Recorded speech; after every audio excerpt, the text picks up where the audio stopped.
Heyo, welcome into the CHGO White Sox pregame show, presented by PointsBet. Use promo code CHGO when you sign up to get 2 risk-free bets up to $2,000. Happy September, and for Herb and I, happy Friday. Hope you guys are going to have a good weekend. We are off after this series, and we will see you then again on Sunday. I'm Sean Anderson, live from Studio A here in our West Loop offices, our CHGO offices.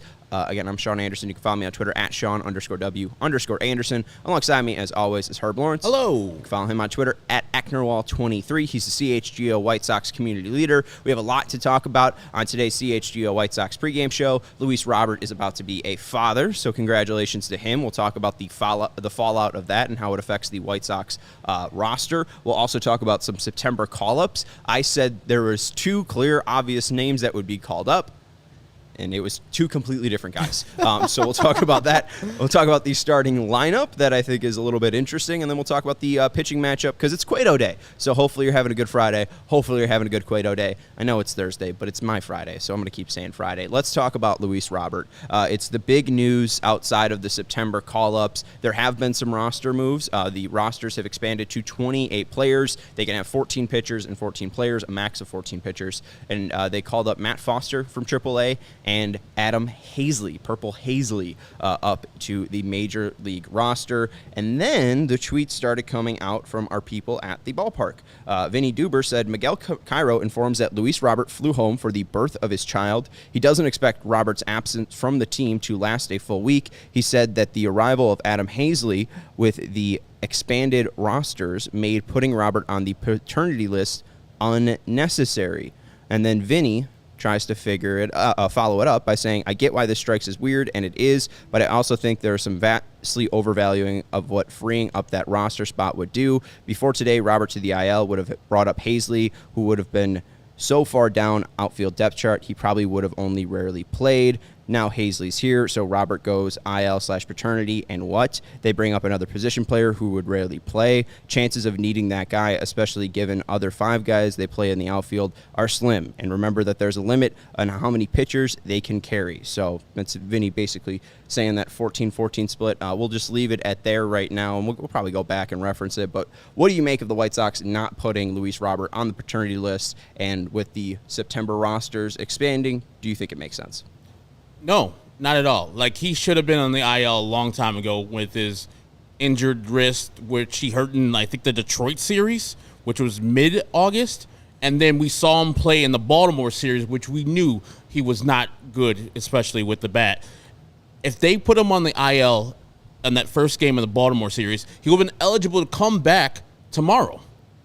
And so his wrist would have had a chance to heal instead of taking 3 grueling, probably very hurting swings at the plate versus the Baltimore Orioles, which we saw all of them. They're like, oh, he's swinging with one hand. And Tony said later that he was swinging with one hand in batting practice. If that is not a big-time red flag, then I don't know what is. They just do the wrong things as far as everything. Like, the IL situation this whole year has been very frustrating. We've seen it with all these players. Eloy, we've seen it with Andrew Vaughn. We've seen it with Gavin Sheets, with Luis Robert multiple times where they don't put him on the IL when they're obviously hurt and they can't play. Luis Garcia, we saw him just flail every time he had to swing from the left side because he couldn't either handle his knee pressure, and then eventually he went on the IL with his back, and now he came back fresh. He looks like a healthy player after he took some time on the IL. This team is just bass-backwards. I'm sure that Luis Robert told the management, well, maybe not, because the communication on this team is really piss poor. Hey, I'm having a kid later in the year, August, September. I might be missing some time, so you might want to plan accordingly. When he was hurt was the perfect time to say, hey, get on the IL. And then when you have your kid, just like Pollock did early in the year, just stay on the IL, convalesce, and be with your child. Enjoy some time with the birth of your child because you're never going to have that time back. So they're doing a lot of things wrong, but their IL situation is just one of the many things that they've done wrong this season with this organization. So I just throw my hands up every time I see them mishandling an IL stint. Yeah, and Vinny said he's not arguing that this is what they should have done, handle it this way, but Sox have clearly decided that even the possibility of 1 or 2 games of Robert over a 10-day span, length of an IL stay, is more valuable than making sure bench is one man deeper for 10 days with no possibility of Robert playing. I just think, again, the mishandlement started when he had the injury. Yeah. He had the injury. He should have been placed on the IL, and then Adam Hazley should have been called up. That's my biggest issue. And the fact that he has not gotten the full 10 days to just sit, relax, and try to heal up, that's frustrating. And if you want to bring him back up and then ease his way back into the lineup, maybe you use him as just a defensive replacement for the first 2 games, but he's at least, working with the progress to start swinging soon after that IL starts. I mean, that sounds not perfect, but I'd understand that, I guess. But I think it's just very frustrating that the White Sox, when the injury happened, didn't take more of a what's it called? Progressive or just, a cautionary route. I would have appreciated them putting Robert on the IL because clearly that wrist just has not been able to heal up. And I understand sometimes you want to put a player out there because his injury cannot get any worse, and he has to just play through it, as they said with Yasmani's knee early in the year after he had off-season surgery. I get that. But also, it's just like he needs to heal up. And we can see progressively his wrist getting worse at every at-bat versus the Baltimore Orioles. Every single at-bat. And now he's a glorified defensive replacement / pinch runner.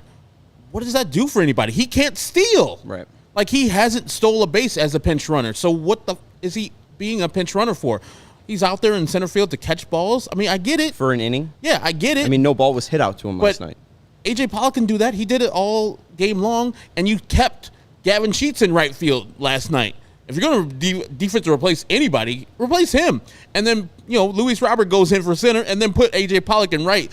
Maybe you don't see a triple out there from Michael A. Taylor in the 9th inning because A.J. Pollock can actually field the ball and then hold them to a double. But, White Sox. Right. White Sox. We love them. I love Connor Smith saying Google doesn't let you search for mishandlement, which is exactly what Language they're doing. is fluid. Yeah, right. Sean just made up a new word. What did I make up? Mishandlement.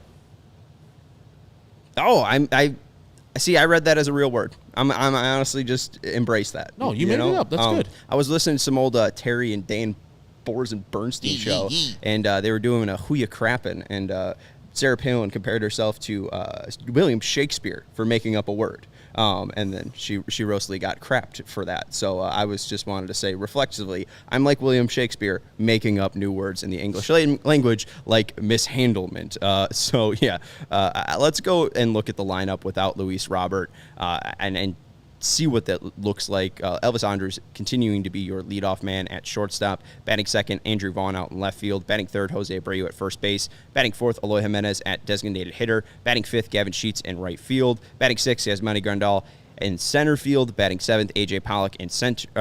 Yasmani Grandal at catcher. A.J. Pollock in center field. Batting eighth, Leury Garcia at third base. And batting ninth, Romy Gonzalez at second base. The call-ups were Matt Foster and Adam Hazley. No Adam Hazley in this lineup. But you get to see Gavin Sheets and Yasmani Grandal. That's kind of the interesting part of the lineup. I wish at least Gavin Sheets was up a little bit higher.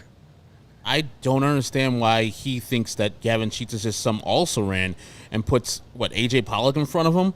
And I don't know why Josh Harrison's not in the lineup. I get it. Leury's a left-hander or a switch-hitter. There's a right-hander on the bump. But this guy's not going to go long for this game. He's pitched 4 1/3 for the Royals this year. He's pretty much an opener for today's game, I'm thinking. And he's not very good. He's, in his brief time with the Royals, he's only got a 2.08 ERA, but he's not good of a pitcher at all. So Josh Harrison gives you more of a chance to get some hits than Leury Garcia or Romy Gonzalez. I think if we're splicing up the lineup, Josh Harrison gets in before both of those guys. I don't care about handedness there. But Miguel Cairo probably does. It's just dumb. You see the way that, what? Forgetting last week, Engel still played right field, correct? Yeah. I forgot Engel never plays anymore because he dropped one ball in left field. He has only started 3 games since the All-Star break. I mean, he has truly been forgotten about on this roster. He's just not been used. So he's just a wasted roster spot because you don't trust him. And speaking of, if you're using Luis Robert as a pinch runner, Engel's a better base stealer than Luis Robert. And he's healthier. Yeah. And can steal because Luis Robert injured himself on a steal attempt. So maybe you probably don't want him, stealing again because he got injured with that wrist. So I don't know. There's some connection there, I think. Adam Engel, healthy. I don't understand it. And I'm pretty sure Adam Engel hasn't gotten caught stealing yet, or maybe he's gotten caught stealing the most. I mean, this team doesn't get caught stealing, but they also don't steal a ton. Yeah. So I think Adam Engel, it's just he's forgotten about. Luis Robert's a wasted spot. Are we wasting anybody else? Aloy, the left fielder that only wants to play left field, is too injured to play left field, so he's just a DH right now, leaving the DH first baseman to play left field and the DH first baseman to play right field. He is 11 for 13 in stolen bases this year. Okay, so yeah, caught stealing twice. But I think he's got picked off a couple times. And also we know he's not the greatest base runner because he had the whole the triple play incident. So I don't know. Other Sean saying Engel probably catches the RBI hit in the 9th last night, which is probably true because that ball came in pretty sharply, and that was probably Lucas Giolito no-hitter, final out. I was literally thinking about that. Literally think about that when you said that. Great Other Sean. Good job, Other Sean. Great You minds spell think your alike. name correctly, too. Good job by your parents. Let's look at the Royals starting lineup. Steven Gottrit saying Vaughn almost got caught stealing on that pass ball yesterday, or is running on a pass ball, not a steal. It was a wild pitch, so I don't know if it counts as a steal, but I like the aggressiveness. Again, I'm not going to nail him because even Steve Stone talked about it. When you see that ball sail over Melendez's head, you think it's getting past him, but it just takes this crazy carom off the backboard directly to Melendez, and then Melendez catches and fires. That's a bad break, but he still hustled, showing that he's not slow as Yasmani, and got in there. So I like the aggressiveness from Vaughn, but I'm not sure if it was a stolen base or not.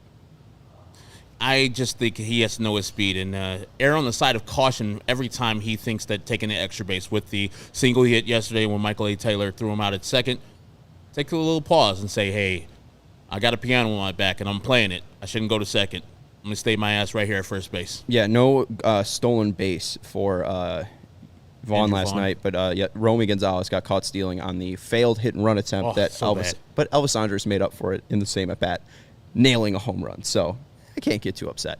Let's look at the Royals starting lineup, and shout out to Marcos, who says, love watching y'all talk Sox baseball. Let's get this win today, Cueto.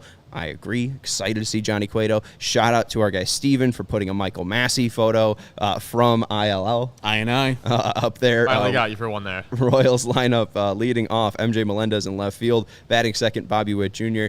at third base. Batting third, he's back. Salvador Perez at catcher. Can we just make sure that he hasn't been scratched again? Batting fourth, Nick Prado at first base. Batting fifth, Michael A. Taylor, A-plus Taylor in center field. Batting sixth, Michael Massey, my guy, the pride of Illini. at second base in Brother Rice High School. Batting seventh, Brent Rooker at designated hitter. Batting eighth, Drew Waters in right field. And batting ninth, the pride of Illinois. He is the most famous Illinoisan outside of Abraham Lincoln. It's Nicky Lopez at shortstop. That lineup looks decent. It looks like it could beat the White Sox on a regular day. But we got that man coming in. Johnny Cueto coming off a bad outing. Probably a little pissed. Okay. And going shove today. And I that outing was weird. Watching him pitch from the stands and seeing his ineffectiveness. There was a lot of balls that they relied on Aloy to catch in that game. A lot of just odd batted ball as well. I mean, they hit him hard as They well. did. But I don't know. I don't know what to expect from Cueto. I don't know if this is going to be the dip. I think everyone deserves a bad game, a bad outing. His velocity has taken a little bit of a dip over the season, but I'm not sure if it's going to be something that bounces back, because something he prides himself on is his stamina and his ability to run. So what do you make of Johnny Cueto's bad start? You just going to say he's been so good this year that, you could brush this off? Yeah, it's like when we were talking about a bad game where you just get blown out. You don't even look at the film there. You just throw that film in the garbage and say, hey, man, that was a one-off. Same thing with his best outings. I'm not going to get that premium performance ever again. He's somewhere in the middle of where his best start and where his worst start is at. So I'll just give him a little bit leeway there with the bad start versus the now surging Arizona Diamondbacks. Came in feeling good. They were lowly before they started. But now Arizona Diamondbacks are the best. Yeah, they're that bitch. You look at on July 30th where Cueto's fastball velocity was at. It was at around 91.8. Then in his next start, 90.9. Then it ticked back up to about 92.2. The start after that, 92.2. Then it went down to 91.6. And then in his last start on that Friday, on Elvis night, it was 89.2. So hopefully the thing to watch out for is just, is he hitting 90? Is he hitting 91? Is he hitting 92? And can he hit it consistently? If so, I think we'll be all right with Johnny Cueto on the bump. Let's look at his season numbers for the White Sox, the surprising free agent veteran signing. 123.2 thirds innings this year, 2.98 ERA, 118 hits allowed, 77 strikeouts, 27 walks, and a ERA plus of 134. Daniel Megden, 4.1 innings pitched this year, a 2.08 ERA, 5 hits allowed, 6 strikeouts, no walks, and 2.13 ERA plus, but he hasn't made a start this year. Coming out of the bullpen, mainly for the Royals, has been up and down in their organization. You probably might remember him as the handlebar mustache guy from the A's, but he's not that good. He's not that good. The White Sox haven't seen him in a while, and we saw the at-bats versus Daniel Migden. It's very few and far between. I think my guy, Yasmani Grandal, has 2 at-bats versus him. I think he took him deep one time. So it's not a lot of experience with the guy, but through his major league and minor league career, he has not been good. This year in minor leagues in Omaha, I think he's struck out 70 and walked 53. So put the bat on the shoulder. Let him give you some bases. And then if he gives you middle, center him up and crush this ball. Right, yeah. And, I mean, that's something that people have been able to do his entire career. He's made 49 starts, or 48 starts. How many home runs has he given up this in his career, Herb?